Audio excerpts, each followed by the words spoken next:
Hello, नमस्कार. श्री स्वामी समर्थ सगळ्यांना. मंडळी, आज आपण बघणार आहोत आयुष्यात काय शिकलं पाहिजे.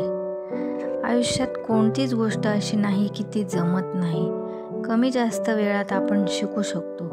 प्रत्येकाने जमेल तेवढे रोज काही ना काही शिकलेच पाहिजे. त्यासाठी सगळ्यात आधी तर शांत राहायला शिका, तेव्हा आपण बाकीच्या गोष्टी शिकू शकतो. शांत राहण्याचा स्वभाव नसेल तर हळूहळू सवय करा आणि मग बघा काय फरक पडतो तुमच्या आयुष्यात. तुमच्याच लक्षात येईल तेव्हा तुम्ही खूप खुश होऊन जाल आणि मग तेव्हा तुम्हाला वाटेल, अरे आपण शांत राहायला आधी का नाही शिकलो.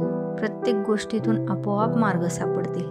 म्हणून असं म्हणतात की शांतता आणि संयम यशस्वी जीवनाचा पाया आहे. म्हणून कुठल्याही परिस्थितीत शांत राहायला शिका. दुसरी गोष्ट म्हणजे हसतमुख राहायला शिकलं पाहिजे. कोणत्याही परिस्थितीत हसतमुख राहता आलं पाहिजे. हे ऐकून अशक्य वाटत असलं तरी ते जमलं पाहिजे. स्माईल इज मस्ट हे नेहमी लक्षात ठेवा.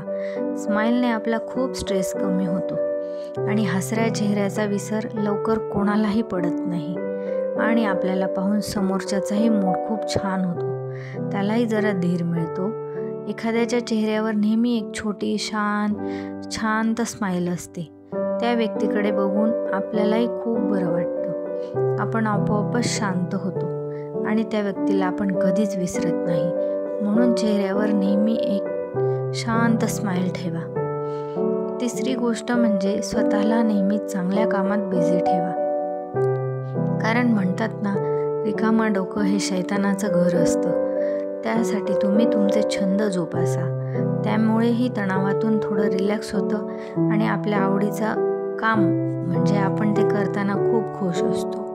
आपल्या मनावर आणि मेंदूवर ह्याचा खूप सकारात्मक फरक पडतो आणि आयुष्यात आपण काहीतरी करतोय, रिकामं बसत नाहीये, हा विचारच खूप छान आहे. त्यामुळे नेहमी काही ना काही बिझी ठेवा स्वतःला. चौथी गोष्ट म्हणजे चूक झाली असेल तर माफी मागा आणि समोरच्यालाही माफ करायला शिका. चुका तर माणसांकडूनच होतात, त्यामुळे दुर्लक्ष करायला शिका. आपल्या उत्तम मनस्थितीसाठी ही गोष्ट खूप गरजेची आहे. त्याचा फायदा आपल्यालाच होतो. म्हणून ही गोष्ट कायम लक्षात ठेवा. सगळ्यात महत्त्वाची आणि शेवटची गोष्ट म्हणजे आनंदाने जगा. आयुष्यातील प्रत्येक दिवस आनंदाने जगण्याचा नेहमी प्रयत्न करा. परिस्थिती कशी येईल हे आपल्या हातात नसतं, पण तेव्हा वागायचं कसं हे आपल्या हातात असतं. प्रतिकूल परिस्थितीतही कमीत कमी त्रास कसा होईल हे बघा आणि त्यासाठी वरील सर्व गोष्टी आधी करून बघा आणि मग फरक बघा. तेव्हा तुमच्याच असं लक्षात येईल की अशक्य असं काहीच नाही.